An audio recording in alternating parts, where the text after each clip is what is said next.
Riak energi keunguan pun menyebar ke segala arah hingga membuat semua orang seketika menyapu pandangannya ke arah ledakan, di mana terlihat dari balik aura keunguan tengah berdiri sosok anggun yang begitu menawan. Siapa lagi kalau bukan Xiao Yixian yang dengan lembut mengatakan, siapa yang berani melukai Xiaoyan hukumannya adalah kematian. Xiaoyan tercengang saat melihat dokter peri kecil yang muncul tepat pada waktunya, dan lebih dari itu teman mesranya itu telah mengeluarkan aura agung yang berkali-kali lipat daripada sebelumnya, menunjukkan saat ini gadis itu telah benar-benar berhasil mengendalikan tubuh racunnya dan kekuatannya pun telah meningkat berada di ranah Daosun. Ekspresi gelap dan dingin terlihat di wajah dokter peri kecil saat melihat keadaan Xiaoyan yang terluka dan mempertanyakan siapa orang yang telah berani melukai babang tampannya itu. Senyum lembut pun diperlihatkan Xiaoyan, di mana pemuda itu segera menenangkan teman mesranya itu dan mengatakan jika orang yang telah melukainya saat ini sudah menerima ganjaran setimpal.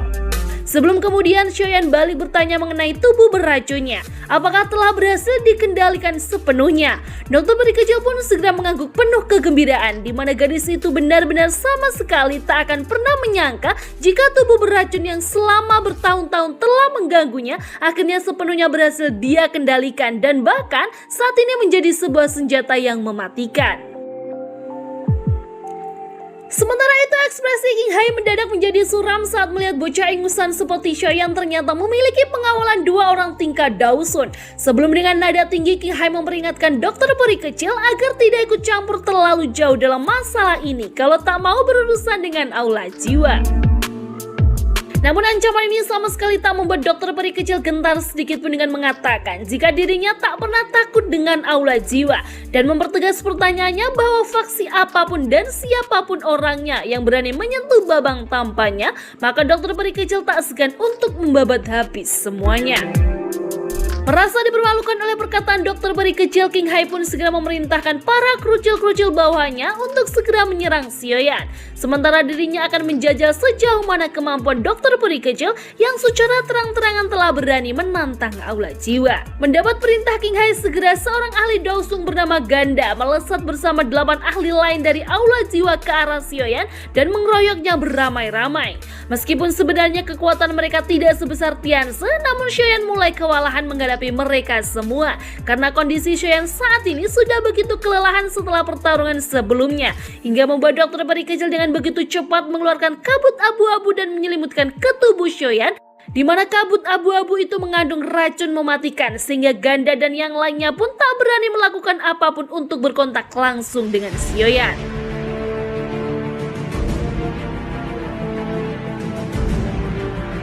Setelah memastikan babang tampannya dalam keadaan yang aman, dokter peri kecil pun menatap tajam ke arah King Hai dan tanpa ragu meminta pelindung dari aula jiwa tersebut untuk segera memulai pertarungan. Merasa dirinya begitu diremehkan, amarah pun mulai meluap di mata King Hai hingga cahaya berwarna biru seketika melonjak di tangannya dan membawa kekuatan spasial yang beriak saat tinjunya dengan keras bertuburkan dengan tangan dokter peri kecil hingga menyebabkan garis spasial hitam gelap terbuka di langit, menunjukkan tubuh cantik dokter peri kecil yang bergetar sedikit sementara King Hai terpental beberapa meter ke belakang. Tidak bisa dipungkiri lagi, setelah berhasil mengendalikan tubuh racunnya, kekuatan dokter peri kecil memang melonjak begitu besar dan bahkan lebih kuat daripada Daosun aula jiwa King Hai. Sehingga sama sekali tak ada sedikit pun rasa takut di hati dokter peri kecil untuk bertarung dengannya. Namun meskipun begitu, Tianduo meminta dokter peri kecil untuk segera membawa Xiaoyan menyingkir dari tempat itu karena memang pemuda itu saat ini sedang dalam keadaan terluka. Terlebih lagi masih banyak ahli di pihak musuh yang berusaha menangkapnya. Tianduo lanjut berkata bahwa ia akan menghancurkan penghalang udara dingin yang ada di langit. Bersama dengan itu, dokter peri kecil harus segera membawa pergi Xiaoyan. Segera setelah menjelaskan rencananya itu, Tianduo pun bergegas melesat ke langit dan berhenti tepat di bawah penghalang kabut es untuk kemudian dengan keras mengayunkan tinjunya dan seketika ledakan pun terjadi di mana seluruh penghalang kabut dingin pun mulai bergetar dan menjadi lebih tipis. Sementara itu Tian Xuanxi tampaknya mengerti maksud dari kelompok Xiaoyan. Kemudian ia pun berteriak meminta King Hai Sunxi untuk bersama menyerang dan tak membiarkan mereka bisa kabur.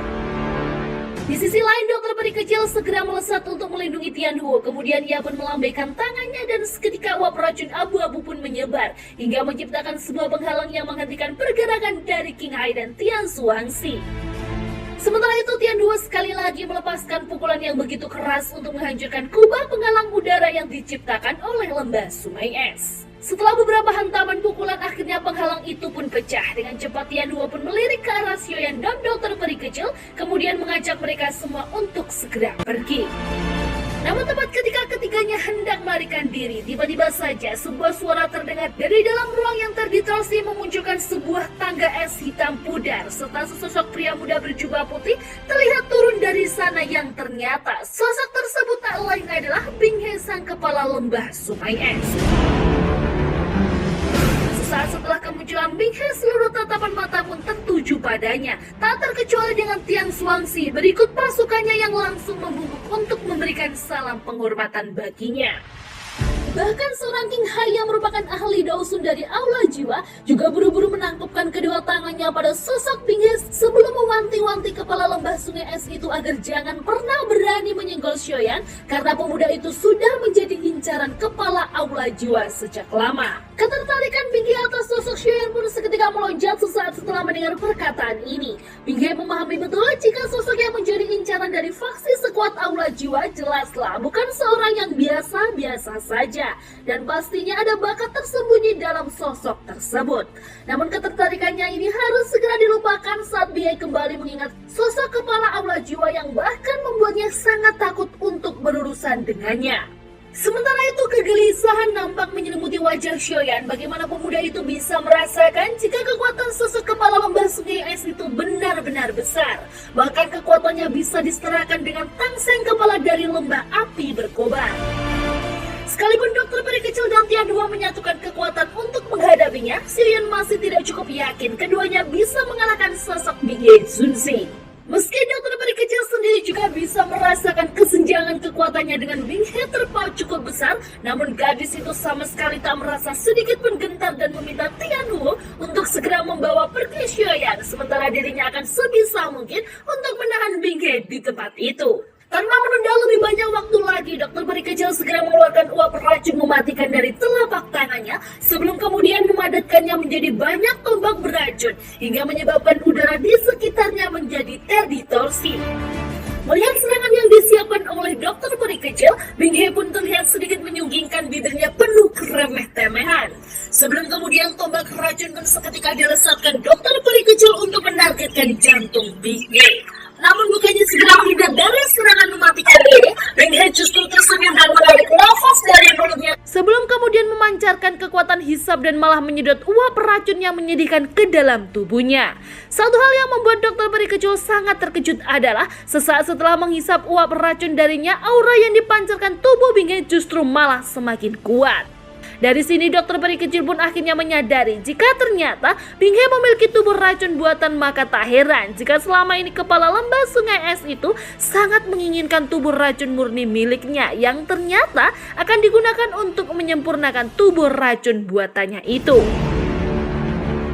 Tawa sinis pun keluar dari mulut Bing He sesaat setelah dokter peri kecil mengetahui alasan lembah sungai es mengejar-ngejarnya sampai sejauh ini.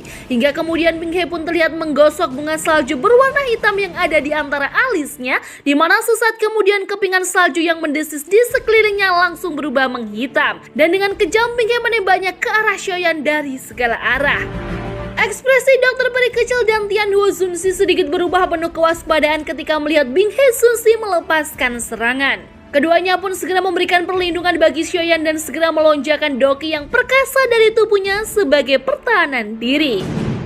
Seketika sebuah ledakan pun terjadi saat dua kekuatan ini saling bertabrakan menyebabkan tubuh dokter peri kecil dan Tianhuo bergetar dan pada akhirnya terdorong mundur beberapa langkah. Senyum kemenangan nampaknya diperlihatkan oleh Bing He saat berhasil dengan mudah memenangkan pertukaran pukulan dengan dua orang Daosun sekaligus. Di mana setelahnya Bing He segera menyapu pandangannya ke arah Xiaoyan sebelum kemudian membentuk naga es hitam dan dengan ganas langsung menerkam ke arah Xiaoyan. Melihat serangan ini, Xiaoyan hanya bisa menggertakkan giginya di mana tidak ada lagi yang bisa dilakukan pemuda itu karena memang tenaganya sudah cukup terkuras habis.